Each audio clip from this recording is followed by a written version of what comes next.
FloSports, what's interesting is we're in a lucky position where we get to do everything from really low end, I say low end, but basically like we have to be really cheap because we're servicing a small audience, to very high end stuff. In the high end stuff, you can't be as risky. And in my opinion, NDI is still a kind of risky thing, depending on how you're using it. But one of the things that makes on the low end NDI so interesting is when New Tech brought out the NDI HX sparks.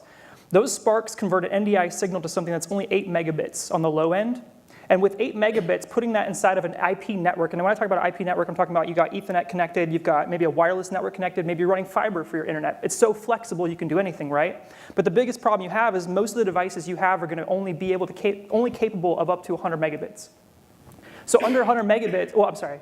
If you're using a regular gig network, you're talking about 1,000 megabits. So 1,000 megabits with full NDI core signals, typically a full NDI core signal out of like out of Viz or OBS or anything is going to be a full 100 megs. That means you can only fit 10 signals on a network going into your computer or whatever your main source is, right?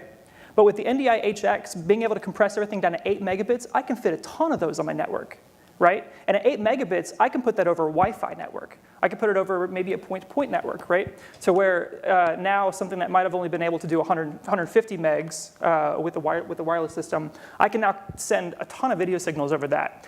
Granted, maybe there's going to be some inherent latency, maybe there's going to be some jitter, but if you're in a place where you can be a little more risky, and in a lot of places where we're at, we can be a little risky with what we do, it gives me the ability to do things way cheaper and have way more of an advantage versus if I had to run SDI cable and fiber. For instance, if I do softball, I've got to run fiber for all my softball cameras, but maybe it's a low-end softball tournament, and so instead of doing that, I'm going to do Ethernet, because Ethernet, I don't mind if it breaks, right? But my fiber cable is $3,000 a pop. I don't want to break those, right?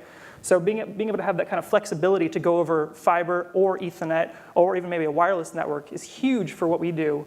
But then also to be able to mix in different protocols into that Ethernet network. So for instance, if I'm at let's say we do marching band, and with marching band, I've got to get audio from the field up to the press box along with cameras. In the current way you do things, you've got to run fiber down there for maybe your cameras, but then you've got to run big XLR snakes at the top. With Ethernet, I can put my audio on Dante, I can put my cameras on NDI, I can run one fiber signal down there, and I can convert everything over an IP network.